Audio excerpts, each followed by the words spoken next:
Alors vous allez me dire, voilà, Laurent, on sait de quoi tu vas parler, tu vas continuer ta série sur le fruit de l'esprit. Non, hein. Si vous avez regardé Internet, vous avez vu que c'était autre chose. Ce matin, on est quel week-end? Pentecôte. Alors pour nous qui sommes pentecôtistes, ça signifie beaucoup. Parce que le moment de la Pentecôte, c'est le moment où le Saint-Esprit est descendu sur les apôtres. C'est le moment où nous croyons que le Saint-Esprit vient sur chacune des vies qui sont ici. Et mon désir est de partager un petit peu ce moment. Alors, il y a un texte de référence qui est Acte 2, vous le connaissez certainement, les versets 1 à 4, c'est formidable. Mais si vous me connaissez aussi, vous savez que moi, je vais vouloir le mettre en lien avec l'Ancien Testament. Vous montrez que la Pentecôte, c'est pas quelque chose de nouveau qui est tombé comme ça du ciel à la mort de Jésus, mais c'est quelque chose qui était déjà dans l'Ancien Testament préparé avec des promesses, avec des prophéties, avec un ensemble de choses, et que c'est une continuité du plan de Dieu. C'est pas quelque chose qui est nouveau, qui apparaît comme ça, non. C'est quelque chose que Dieu avait déjà préparé et Jésus le savait. Et j'aimerais vous amener dans cette dimension-là afin qu'on réalise que le plan de Dieu commence dès le début. Dans la Genèse, même s'il doit aboutir, j'ai envie de dire à la Pentecôte 2000 ans plus tard. Mais en réalité, il y a des belles choses qui sont là. Alors on va voir la Pentecôte, l'expérience de la Pentecôte à la lumière de l'Ancien Testament. Tout d'abord, peut-être définissons un petit peu qu'est-ce que c'est que la Pentecôte. Vous le savez tous. Alors si vous retenez ce que j'ai dit, vous allez dire, c'est le moment où le Saint-Esprit est descendu sur les disciples. Mais avant d'être la Pentecôte, le moment où le Saint-Esprit est descendu, qu'est-ce que c'était? C'est d'abord une fête religieuse. Jésus meurt à la Pâque. Il ressuscite. Et en fait, à partir de la Pâque, on va compter 7 semaines. 7 semaines, c'est ce que nous dit Lévitique, donc ce n'est pas quelque chose de nouveau, ce n'est pas apparu dans le Nouveau Testament. Lévitique dit, depuis le lendemain du sabbat du jour où vous apportez la gerbe pour être agité de côté et d'autre, vous compterez 7 semaines entières. Et à partir de ces 7 semaines, c'est la Pentecôte. Pentecôte, ça veut dire 50, 7 x 7, 49. Ah, vous ne pensiez pas faire des maths ce matin? Je vous surprends. Et en réalité, 49 fini. 50e jour, le jour de la Pentecôte. Donc il est déterminé en fonction de la Pâque. Jésus est mort à la Pâque, il va ressusciter, avoir ce temps d'échange avec ses disciples pendant 40 jours. 40 jours, il va se montrer, il va échanger avec eux, et au bout du 40e jour, il est enlevé. Il monte au ciel.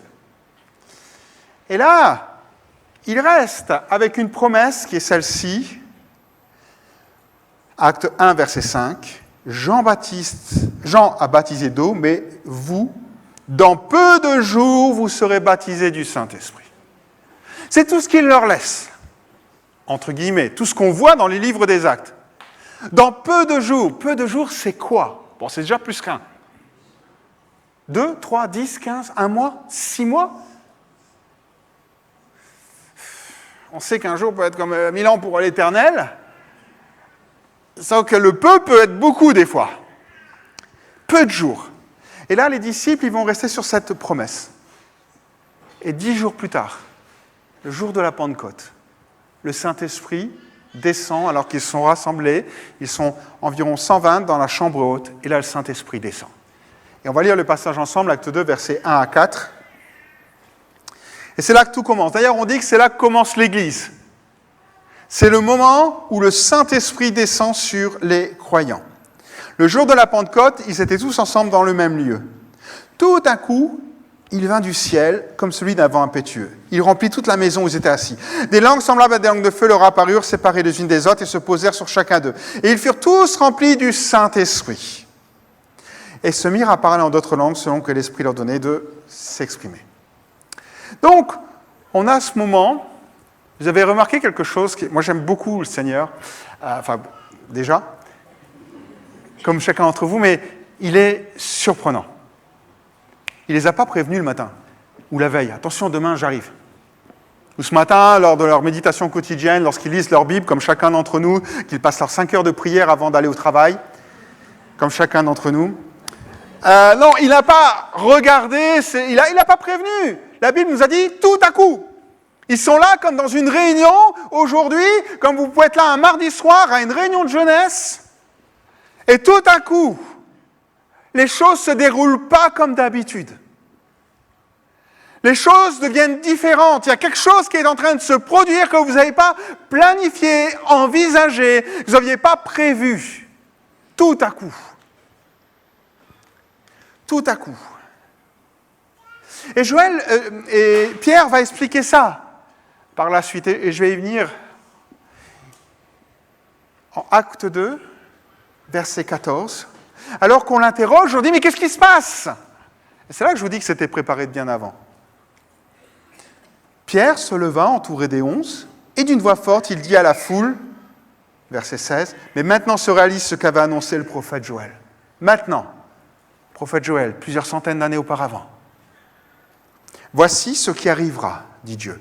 Dans les jours de la fin des temps, je répandrai mon esprit sur tout le monde. Vos fils et vos filles prophétiseront, vos jeunes gens par des visions, vos vieillards par des songes recevront des révélations. Oui, sur mes serviteurs comme sur mes servantes, je répandrai mon esprit en ce jour-là, ils prophétiseront. » En fait, pour Pierre, c'est une logique. C'est écrit dans le livre de Joël et il en fait le rapprochement. Dieu est en train de répandre son esprit. Le Saint-Esprit n'est plus réservé aux rois, aux prêtres ou aux grands souverains sacrificateurs. Il est maintenant sur tout le monde. Les jeunes, les moins jeunes, les servantes, les maîtres, toutes les races, toutes les cultures. Le Saint-Esprit est là. Il se déverse. Il se déverse pourquoi, vous avez remarqué? Pour que chacun d'entre nous, nous puissions connaître la volonté de Dieu et la manifester. Il se révèle par des songes, par des prophéties, par des visions. Et il se révèle à chacun selon peut-être ce que nous avons le plus comme affinité. Peut-être certains vont être plus sensibles à une vision, d'autres à un songe, d'autres à une parole. Enfin bref, il se révèle à chacun afin que nous puissions aller de l'avant. Mais j'ai envie de dire, Jésus avait préparé le terrain. Je ne sais pas si vous avez lu le nombre de fois où Jésus parle de cette promesse, avant même de la dire en acte 1, verset 5. Faisons un court rappel. Luc 24, verset 49. « Et voici, j'enverrai sur vous ce que mon Père a promis, mais vous, restez dans cette ville jusqu'à ce que vous soyez revêtus de puissance. » Juste après sa mort, ok, on est dans le livre de Luc, évangile de Luc. Mais Jean 14, verset 16, « Et moi, je prierai le Père, il vous donnera un autre consolateur, afin qu'il demeure éternellement en vous. » Jean 15, verset 26, « Quand sera venu le consolateur que je vous enverrai de la part du Père, l'Esprit de vérité qui vient du Père, il rendra témoignage de moi. » Jean 16, verset 7, « Cependant, je vous dis la vérité, il est avantageux que je m'en aille, car si je ne m'en vais pas, le consolateur ne viendra pas vers vous, et si je m'en vais, je vous l'enverrai. » Jésus a préparé le terrain. J'aimerais vous dire que des fois, lorsqu'on doit recevoir une promesse pour nos vies, Dieu nous le rappelle. Dieu nous conduit dans cette promesse. Pourquoi? Parce que la foi vient de ce que l'on entend. Ce que l'on entend vient de la parole de Dieu. Et on a besoin de foi pour saisir les promesses de Dieu. Et Jésus leur a donné cette dimension. Il leur a rappelé plusieurs fois. Il n'a pas dit une fois, en acte 1, verset 5. Il a dit plusieurs fois tout au long de son ministère afin que ça rentre. Parce que des fois, on est un peu dur, hein? Non, pas vous, mais regardez votre voisin. Bon, on est un peu dur, et on est là, et tout compte fait, on a besoin que Dieu nous le rappelle.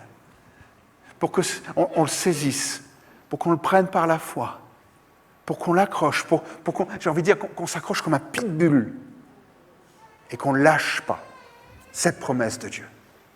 Et là, ils sont donc 40 jours après la Pâque, Jésus est enlevé, il leur dit, voilà, restez là, restez à Jérusalem, et je vais vous envoyer cette promesse, le Saint-Esprit va descendre sur vous, formidable. Et on fait quoi avec ça? Parce qu'il ne leur a pas vraiment dit ce qu'il fallait faire. Il ne leur a pas dit, vous continuez à prêcher, vous réunissez tel jour à telle heure, de telle heure à telle heure, vous faites ceci, vous chantez tel chant, vous faites ça. Il leur a rien dit. Attendez. Et des fois, vous savez, on est dans cette position d'attente. On a une promesse de Dieu, il nous l'a répété. Et puis on est dans cette position, et on peut avoir une attente passive. Je ne sais pas si vous avez remarqué ça. On attend. On reste là et on attend que ça se passe. On peut attendre même en venant aux réunions. On peut attendre chez soi, on peut attendre.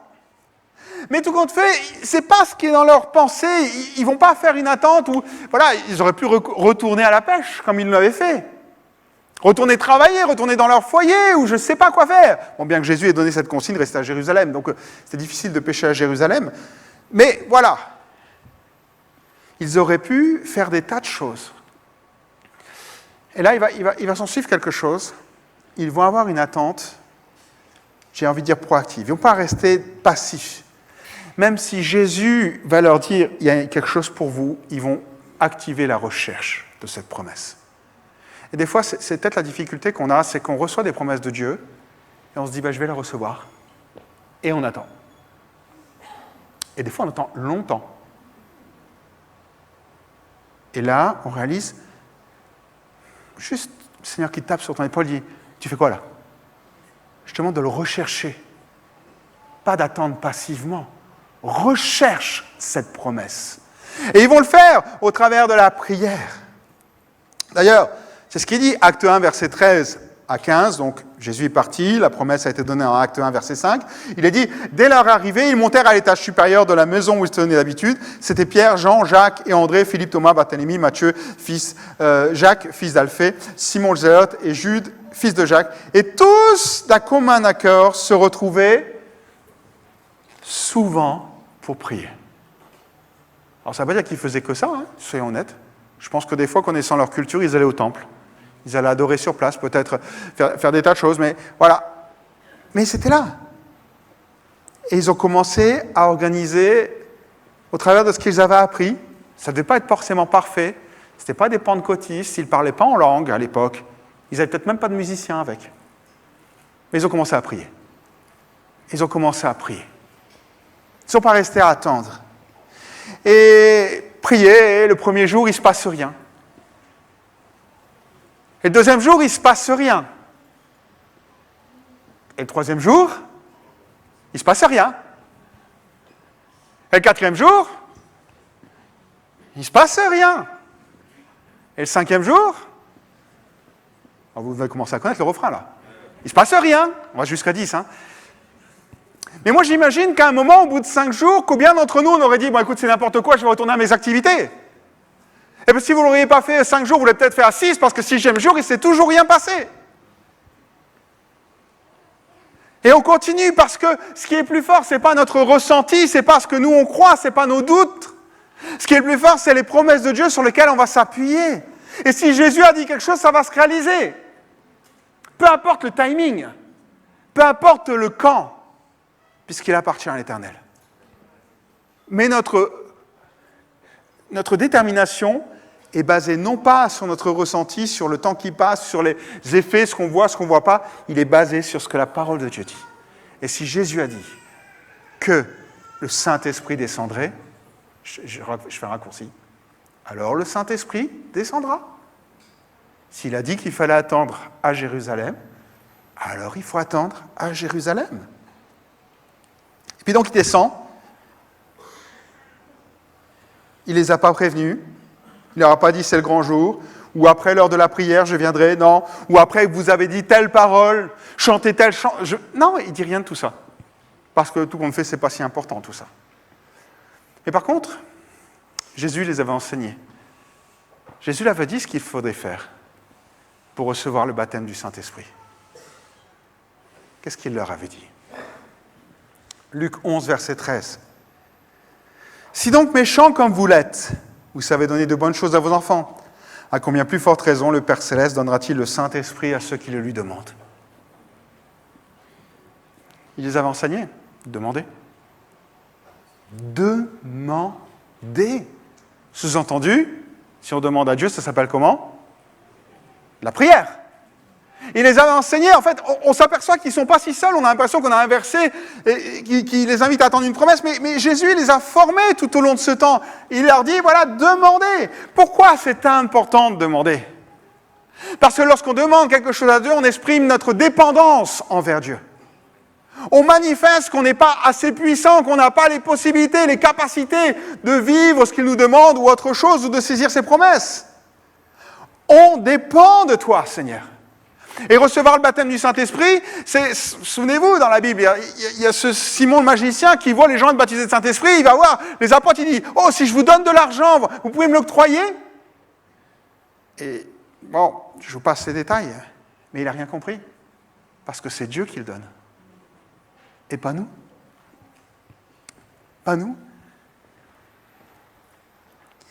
Ce qui est assez intéressant, c'est, pour revenir justement à l'Ancien Testament, vous allez dire, ça, c'est pas marqué dans l'Ancien Testament qu'il faut demander. Lorsque Pierre cite Joël, alors je vous invite, pas maintenant, n'ouvrez pas vos Bibles maintenant, commencez par à lire pendant que je parle, mais après, chez vous, cette semaine, relisez le livre de Joël. Regardez-le avec une vision pentecôtiste des choses. Qu'est-ce qui se passe avant l'épisode qu'on vient de lire où Dieu va répandre son esprit? Qu'est-ce qui est demandé à son peuple? Vous avez déjà regardé ça?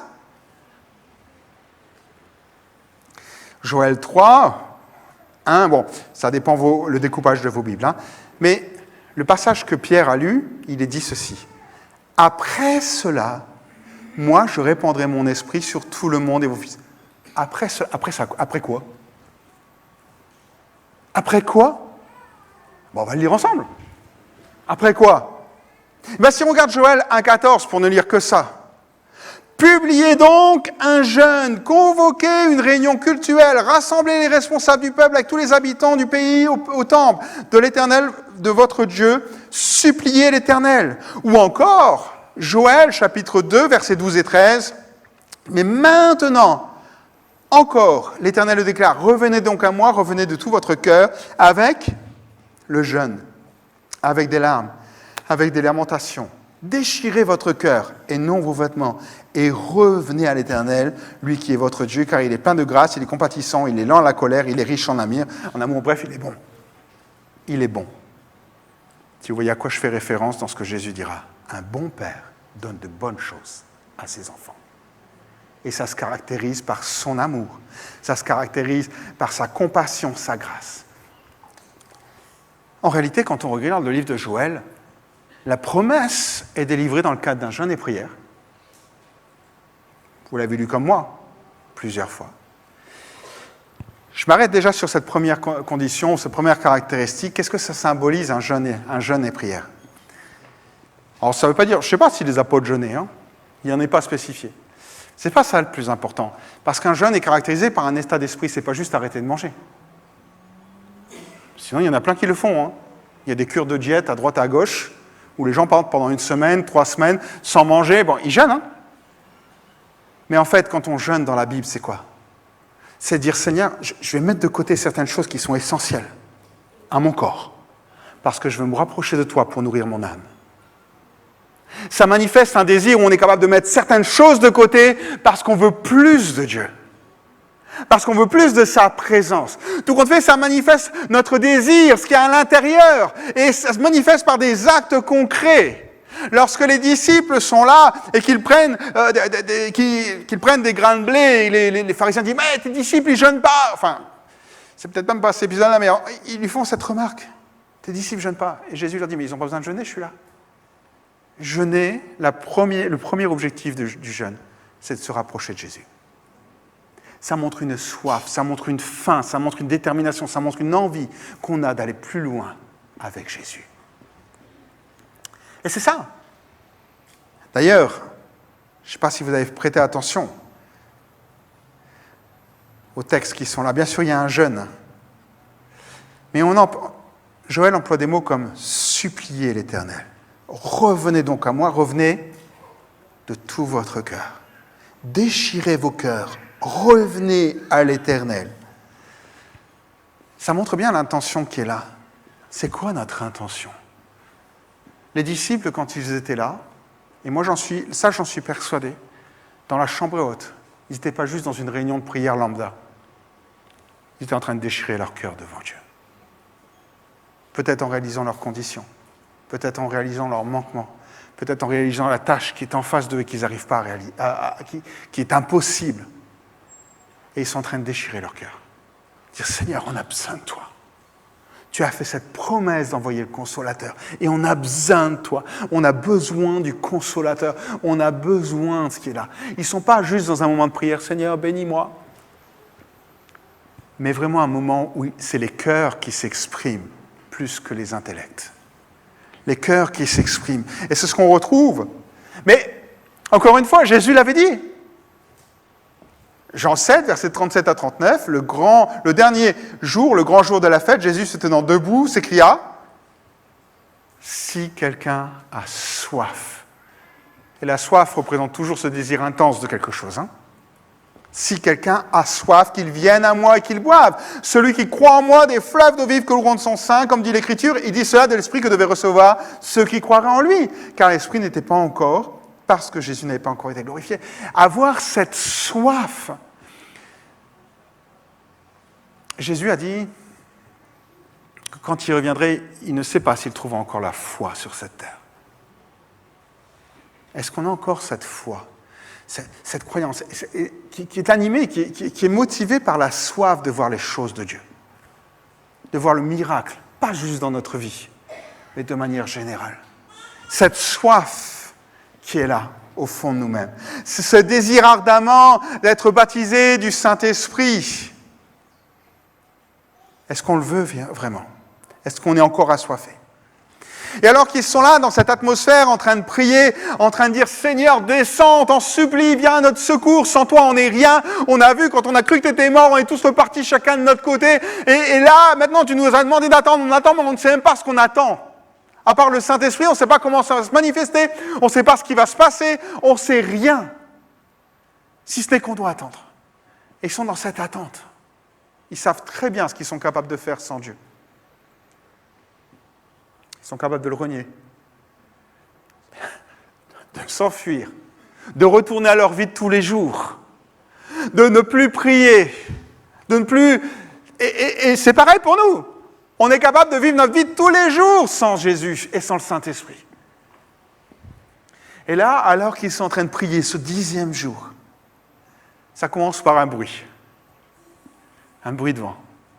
Il va y avoir 2 signes. Un qui va être audible, un qui va être visible. Le premier est audible. C'est un bruit de vent qui vient. La Bible dit, tout à coup, encore une fois, on voit la surprise. Ce n'est pas un truc qui monte tout doucement, comme le ventilateur. Mais tout à coup, un bruit vient du ciel. C'était comme un souffle d'un violent coup de vent. Le bruit remplit toute la maison où ils sont assis.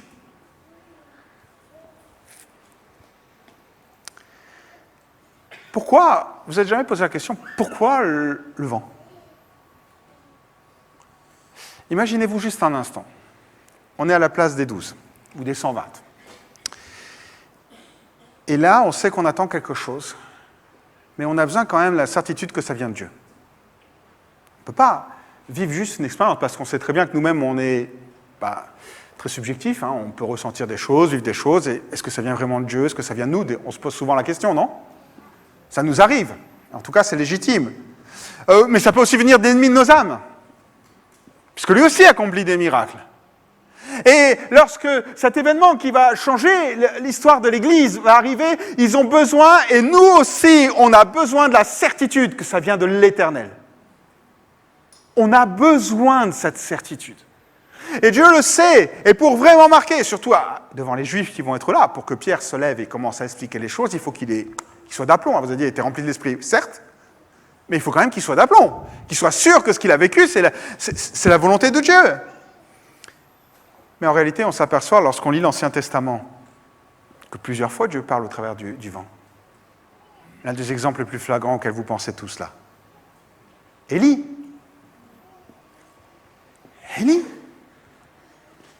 Je vous passe les détails. Même dans Job, l'Éternel répondit à Job du milieu de la tempête. Que dire du prophète Ézéchiel ? Il me dit prophétise et parle à l'Esprit. Prophétise, fils de l'homme, et dit à l'Esprit, ainsi parle le Seigneur l'Éternel, viens, Esprit, viens des quatre vents, souffle sur ces morts et qu'ils revivent. C'est aussi l'image que Jésus emploie pour parler du Saint-Esprit, de sa manière d'agir. Jean 3, verset 8, le vent souffle où il veut, tu en entends le bruit, mais tu ne sais d'où il vient, ni où il va. Il en est ainsi de tout homme qui est né de l'Esprit. Le vent annonce la présence de Dieu. Il annonce, tout compte fait, Dieu prévient, j'arrive. J'arrive avec le vent. À partir du moment où ils entendent le vent, eux qui connaissent l'Ancien Testament et que ça, ils savent déjà que Dieu est en route. Ils savent déjà qu'il va se passer quelque chose. Ils ne savent pas encore ce qui va se passer. On va voir les deux étapes après, mais ils savent qu'il va se passer quelque chose. Parce que c'est la manière dont Dieu se présente dans plusieurs passages de l'Ancien Testament. Dieu va se manifester dans les secondes qui suivent. Et puis là, il y a quelque chose qui se passe. Il y a comme des langues de feu qui descendent sur eux. Comme des langues de feu. Là, c'est la partie visible. On a eu la partie audible. Maintenant, on va voir la partie visible. C'est surprenant comment Dieu se prend un petit peu à tous nos sens. Parce que mine de rien, après, ça va être la langue. Mais en même temps, le vent, voilà, est-ce que ça a touché la peau et voilà, enfin bref, il y a plein de choses qui peuvent être là. Et donc, pour juste montrer que l'esprit, c'est pas juste quelque chose d'audible. C'est pas juste quelque chose qui n'est pas palpable. C'est quelqu'un qui agit de manière visible dans les vies et dans les églises. Et donc, il est là, Dieu se révèle au milieu du feu, des langues de feu descendent. Alors, restons sur le feu pour l'instant. Allez, une personne à qui Dieu s'est révélé dans un buisson de feu. Je vous ai aidé là, hein? Moïse. Waouh! Que dire encore une fois d'Ézéchiel? Seigneur, je vis soudain, et regardez là, il y a les deux expériences. Un vent de tempête venant du nord qui poussait devant lui un énorme nuage sillonné d'éclairs. Ce nuage était entouré d'une clarté éblouissante, et en son centre, il y avait un éclat de métal au milieu du feu. Pareil pour Ézéchiel. Le feu est là. Le feu symbolise la puissance de Dieu, la force de Dieu. D'ailleurs, que dire de Jean-Baptiste? Moi, je vous baptise d'eau pour vous amener à la repentance, mais celui qui vient après moi est plus puissant que moi, et je ne suis pas digne de porter ses souliers. Lui, il vous baptisera du Saint-Esprit et de feu. Symbole de purification, symbole de la puissance de Dieu, symbole de la présence de Dieu. Non seulement elle était audible, mais elle était visible. Je veux dire, vous auriez pu être sourd dans cette réunion, vous auriez quand même vu le Saint-Esprit descendre. Vous auriez pu être aveugle dans cette réunion, vous l'aurez entendu descendre. Parce que Dieu fait toutes choses à merveille. Et là, alors qu'ils sont... Et là, c'est juste la partie, parce que j'ai envie de vous dire, ça s'est pu reproduire après, mais il fallait que ce soit là pour qu'on soit sûr que ce soit Dieu qui est à l'origine de cet événement, parce qu'il va changer la face du monde. À partir de maintenant, les disciples vont être remplis du Saint-Esprit. Et là, il se passe quelque chose. L'action du Saint-Esprit. Ils sont en louange, peut-être, ils sont en prière. Ils manifestent leur soif, leur désir de voir Dieu agir. Tout à coup, se passe quelque chose. J'ai envie de dire, les yeux s'ouvrent. Ah oui, s'ils voient les langues de feu, c'est qu'il y en a qui avaient les yeux ouverts. Ils ne sont pas juste concentrés sur leur petite prière qu'ils sont occupés de faire, parce qu'ils entendent le vent. Il se passe quelque chose que rien ni personne ne va arrêter maintenant. Parce que c'est Dieu qui est en route. C'est Dieu qui va toucher. La promesse va se réaliser. Et alors qu'ils sont là, dans cette atmosphère de prière, de désir de rencontrer Dieu, ou qu'ils ont manifesté leur requête auprès de Dieu, il est dit, acte 2, verset 4, « Et ils furent tous remplis du Saint-Esprit et se mirent à parler en d'autres langues, selon ce que l'Esprit leur donnait de s'exprimer. » Plusieurs choses. Parce que le mot langue, il signifie deux choses pour nous. C'est l'organe, la langue. Mais une langue, c'est aussi un langage. Allemand, français, anglais, brésilien, tout ce que vous voulez. Enfin, brésilien, ça n'existe pas, c'est portugais. Désolé. Et là, parfois, on se dit, bah oui, il va se passer quelque chose, mais c'est quoi exactement qui se passe? Bah, les gens ils se mettent à parler en d'autres langues. En d'autres langages. C'est ce qui nous est raconté. Mais pourquoi? Pourquoi d'autres langages? Pourquoi donner une nouvelle langue? Enfin, une nouvelle langue. Ce n'est pas des nouvelles langues, on le verra ensemble, c'est des langues qui sont parlées, qui sont connues. Mais pourquoi donner ça? On retourne dans l'Ancien Testament? Un épisode que vous connaissez certainement, Genèse chapitre 10. Babel. La tour de Babel. Genèse, 11, verset 4, il dit encore, « Allons, bâtissons-nous une ville, et une ville dont le sommet touche au ciel, et faisons-nous un nom, afin que nous ne soyons pas dispersés sur la surface de la terre. L'Éternel descendit pour voir la ville et la tour que bâtissaient les fils de l'homme. Et l'Éternel dit, voici, ils forment un seul peuple, ont tous la même langue, et c'est là ce qu'ils ont entrepris. Maintenant, rien ne les empêche de faire tout ce qu'ils auraient projeté. Allons, descendons, et là, confondons leur langage, afin qu'ils n'entendent plus la langue les uns des autres. » Surprenant, hein? Dieu intervient pour qu'ils n'entendent plus la langue des uns et des autres, et à la Pentecôte, Dieu intervient pour qu'ils entendent les langues des uns et des autres. Je vais plus loin, parce que c'est important. Les hommes à Babel, il n'y avait qu'une seule langue. Et ils disent, allez, on va se réunir, on va faire une tour qui sera si grande que tout le monde sera impressionné. Plus que ça, on va se faire un nom, un renom si vous préférez. Et puis, ça nous permettra de ne pas être dispersés, peut-être par l'esclavage ou par d'autres nations, je ne sais trop quoi. Bref, mais de rester ensemble. Et rien que là, ils ont enfreint plusieurs lois de Dieu. Plusieurs lois. La première, c'était de remplir la terre. Dieu a dit, dispersez-vous. Et eux disent, on va rester ensemble. En fait, ce que ça manifeste, tout cela, c'est très simple. Ça manifeste le désir de l'homme de se faire un nom, de se glorifier. Je vais prendre des mots que vous allez comprendre. Et on les a chantés là. Combien de chants, j'aurais demandé à Barbara, combien de chants il y avait, on parlait du nom de Dieu. Et là, les hommes sont occupés de dire, on va se faire un grand nom. Les gens vont nous connaître, l'histoire va passer, on se souviendra encore. Ah oui, on s'en souvient. Et les hommes sont là, disent, on va accomplir quelque chose de grand. Rappelez-vous, la gloire de Dieu, c'est quoi? C'est ses œuvres miraculeuses, surnaturelles qu'il opère dans nos vies. C'est ça, sa gloire. C'est pour ça qu'on lui rend gloire. Et donc, il est là, et tout compte fait, les gens utilisent cette langue pour ne pas être dispersés, donc aller à l'encontre de ce que Dieu veut, et se faire un nom. Waouh!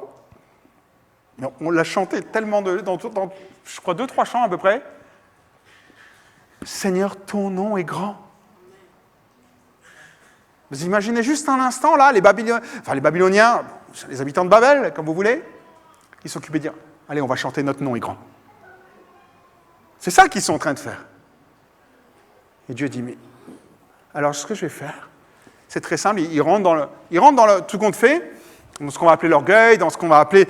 Ils ne veulent plus dépendre de Dieu, ils veulent vivre leur vie, ils veulent se construire une renommée, ils veulent faire des tas de choses qui sont là, et ils veulent être grands. Et Dieu, la constatation de Dieu, ils ont tous une même langue, et c'est ça qu'ils ont entrepris. Ils avaient une seule langue, et avec cette langue-là, ils se rebellent contre moi, ils se révoltent contre moi. C'est ça la constatation de Dieu. C'est ça la constatation. Ils désobéissent. Ils placent leur sécurité dans leur unité et non plus en Dieu.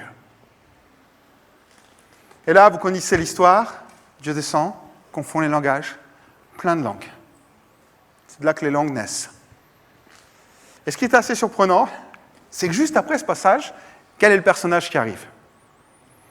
Après la tour de Babel. Ça commence par Abraham. Voilà, vous avez compris? Vous êtes très fort. Genèse 12, c'est Abraham. Et vous avez remarqué ce qui se passe, versets 1 et 2. Donc tout début du paragraphe.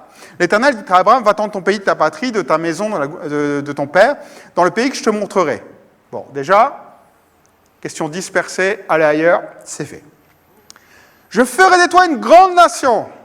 C'est pas exactement ce que les Babyloniens voulaient faire? Enfin, Babel, excusez-moi, je dis Babylonien parce qu'il y a de fortes chances que Babel soit le site de l'origine de la ville de Babylone. Et je te bénirai. Et regardez ce qui est là. Je rendrai ton nom grand. Je rendrai ton nom grand. Pourquoi? Pour que tu sois une source de bénédiction pour tous les autres. Pas pour te centrer sur toi-même. Pas pour me mettre de côté. Et en réalité, on voit quoi? Abraham va devoir dépendre de Dieu. Parce que c'est Dieu qui rendra son nom grand. Et là, on a cette dimension, tout compte fait, là où les langues servaient à se rebeller contre Dieu, une seule langue qui servait à se rebeller contre Dieu et où tout le monde s'unissait dans cette dynamique-là, Dieu dit, voilà, maintenant ils auront plusieurs langues, et maintenant, à la Pentecôte, on arrive, et Dieu dit, je vais vous donner des langues pour rendre mon nom grand.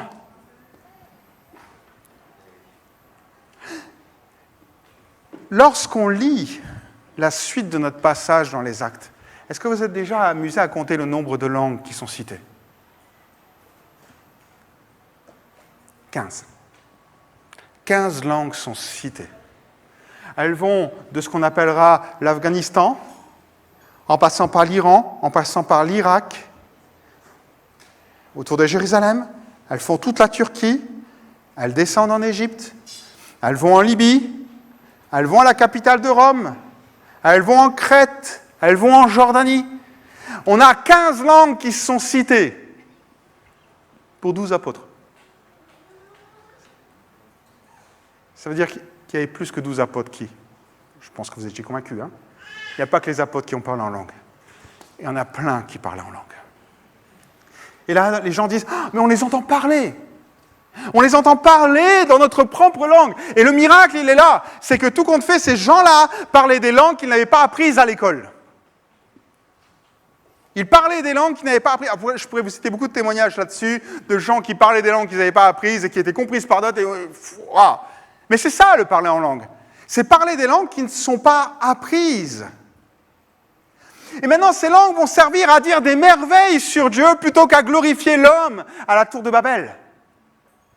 On va dire des merveilles plutôt que de servir les desseins humains. Acte 2, verset 11, il est dit, les gens disent ceci, ceux qui entendent les apôtres parler, les 120 parler, et pourtant chacun de nous les entend parler dans sa propre langue des choses merveilleuses que Dieu a accomplies. Les langues servent à parler des choses merveilleuses que Dieu accomplit, et non pas à parler des choses merveilleuses que les hommes peuvent accomplir. Elles servent à glorifier Dieu, à élever le nom de Dieu. Et là donc, ils sont là dans cette chambre haute. Ça fait tellement de bruit, je ne sais pas si c'est le vent, si c'est le fait qu'ils parlent tous en langue. Bref, en tout cas, les murs, c'est pas ce qu'il y a de plus épais. Hein. Et pourtant, une multitude arrive. Maintenant, je voudrais remarquer quelque chose. Et c'est peut-être une confusion qui est là, et j'aimerais, parce que dans quelques instants, on va prier pour peut-être ceux qui désirent être baptisés du Saint-Esprit. J'aimerais vous dire, souvent, je vois les gens venir au baptême pour le Saint-Esprit, ils viennent, ils s'imposent les mains, puis ils sont là. Dans une attente passive. Moi, j'ai envie de leur dire, qu'est-ce qu'il y a là? Qu'est-ce que tu désires réellement? Tu veux juste faire une expérience avec Dieu? Ou tu désires plus pour son royaume? Tu désires rendre son nom grand? Ou tu désires juste vivre quelque chose, excusez-moi, je vais employer des termes qui vont brusquer, mystique, avec Dieu? Ou tu désires vraiment vivre quelque chose de profond, qui va complètement changer ta vie, et qui va faire que tu vas rendre le nom de Dieu grand dans tout ce que tu vas vivre? Quelle est ton ambition? Quel est ton désir? Qu'est-ce qu'il y a au plus profond de toi-même? Et là, les disciples, ils se mirent à parler.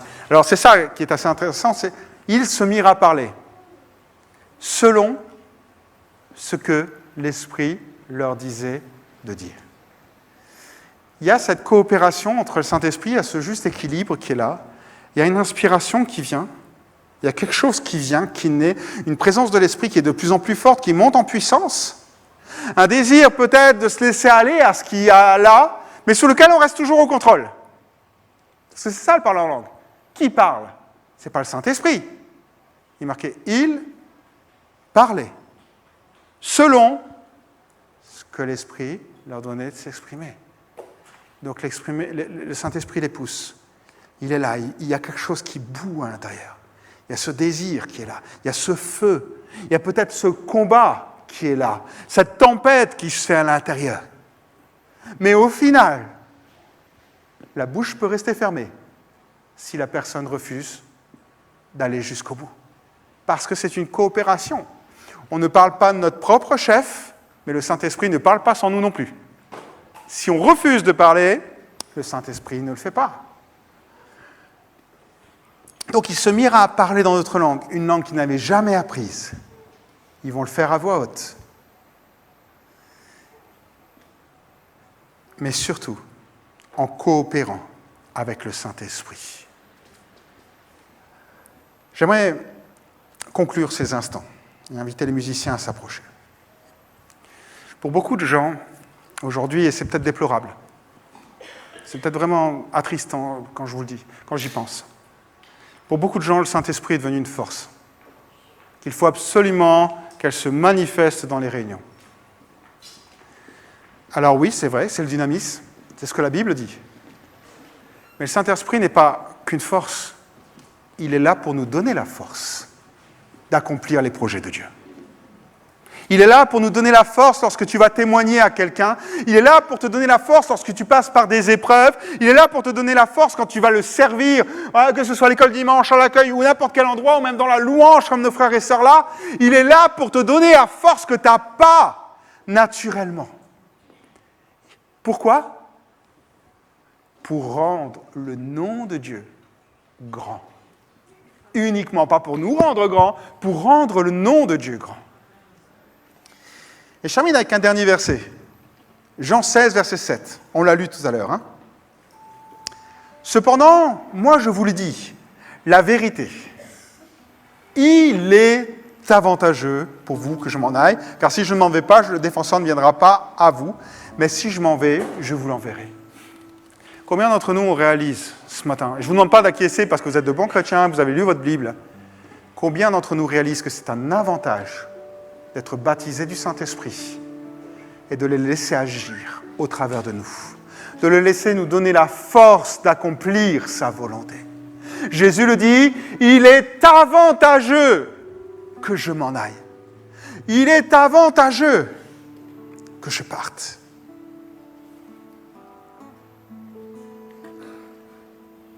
Il est dans votre intérêt, il est utile, il est bon, il vaut mieux, il est avantageux, il est utile pour l'utilité commune. C'est ce qui convient, c'est ce qui est bien que je m'en aille. Combien d'entre nous ont réalisé que c'était un avantage?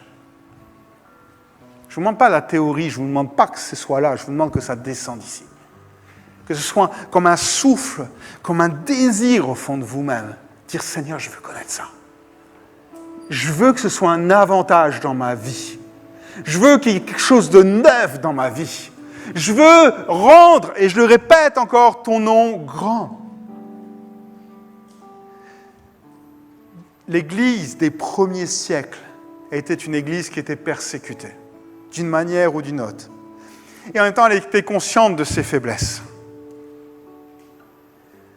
Alors elle recherchait cette dépendance du Saint-Esprit. Parce qu'elle savait que sans le Saint-Esprit, elle ne pourrait pas subsister. Lorsque, au IVe siècle, dans les années 300 et quelques, la religion chrétienne est devenue religion officielle de l'Empire romain, les chrétiens se sont établis dans une certaine suffisance. Pourquoi avoir besoin du Saint-Esprit? Maintenant, on n'a plus rien à craindre. Tout le monde est chrétien? Puisqu'il fallait être chrétien dans l'Empire à un moment. Plus besoin d'évangéliser. Tout au mieux, quelques miracles, t'entends, ça serait bien. Mais en tout cas, au fil des siècles, l'Église a réalisé qu'elle n'avait plus besoin de l'assistance du Saint-Esprit parce que tout allait bien. Et c'est un problème qui apparaît aujourd'hui, qui peut être personnel ou bien dans notre culture ou dans notre environnement. Mais est-ce qu'on sent qu'on a besoin du Saint-Esprit? Si aujourd'hui vous croyez que votre avenir est assuré, juste en connaissant Jésus, et vous dites, je n'ai pas besoin de plus, ce que j'ai me suffit, je vous respecte.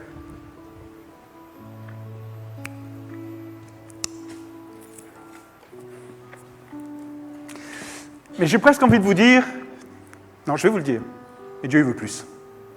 Dieu a plus pour vous. C'est le Père qui regarde l'enfant, qui dit « moi je te veux » et qui fait déjà des projets. Allez, je prends un truc bête, qui va être astronaute. Parfois l'enfant, il n'a pas ce projet-là, lui. Il veut juste finir son bac et travailler un peu. Mais notre Père, non seulement il a des grands rêves pour nous, mais il a les moyens de les réaliser. Il a les moyens de les réaliser. Est-ce qu'on est capable de se dire, au fond, « Seigneur, je veux vivre ça ». Il ne faut pas que la vie de l'esprit ait perdu son importance. Aujourd'hui, je pose une question, je ne veux pas de réponse. Quelle est la dernière fois où vous avez prié pour recevoir les dons de l'esprit? La semaine passée? Il y a 1 an? Il y a 10 ans? Il y a 20 ans? C'était au début de vos conversions? Parce que vous croyez que vous en possédez peut-être déjà 1 ou 2, Dieu ne veut pas vous en donner 3 ou 4? Parce que Dieu ne vous les a pas donnés tout de suite, vous croyez qu'il ne veut pas vous les donner?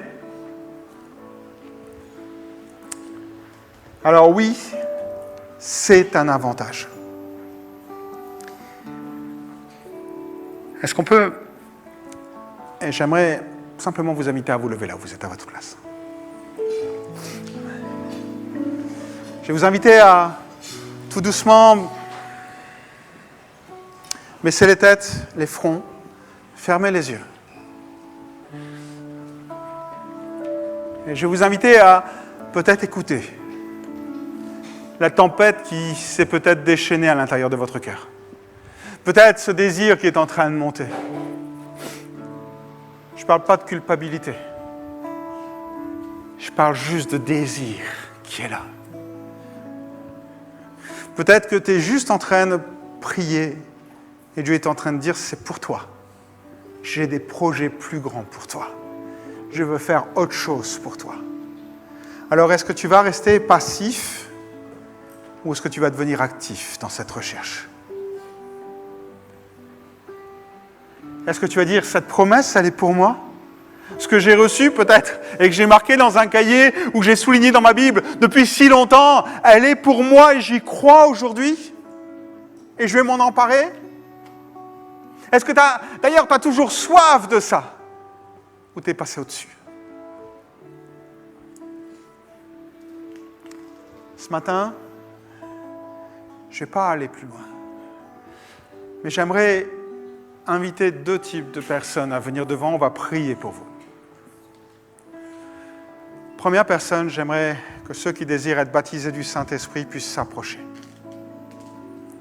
Ceux qui désirent vivre ça, qui n'ont pas vécu cette expérience-là, qui chamboule, qui change, qui transforme les vies. D'une autre manière que la nouvelle naissance, c'est encore quelque chose qui nous donne la force d'aller plus loin. Si c'est ton cas ce matin, je t'invite à venir devant. Tu peux déjà commencer à arriver, tu peux déjà commencer à venir. Parce que dans quelques instants, il y aura beaucoup plus de monde avec le 2e appel. Si c'est ton cas.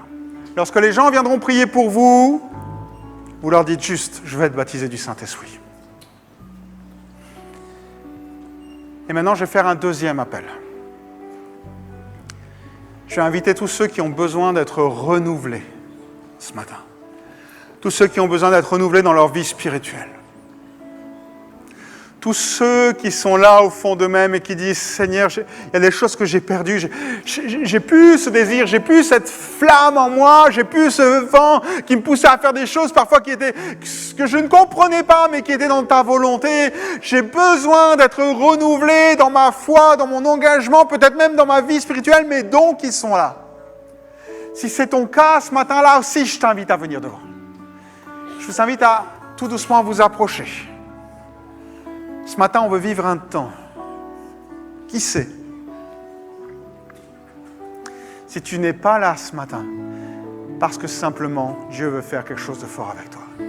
Alors, si ton cœur aujourd'hui est peut-être fatigué, peut-être épuisé, peut-être que tu regardes en arrière et tu dis « Waouh, j'ai l'impression d'être que l'ombre de moi-même dans ma vie spirituelle. » Eh bien, je t'invite. Je fais l'appel une dernière fois.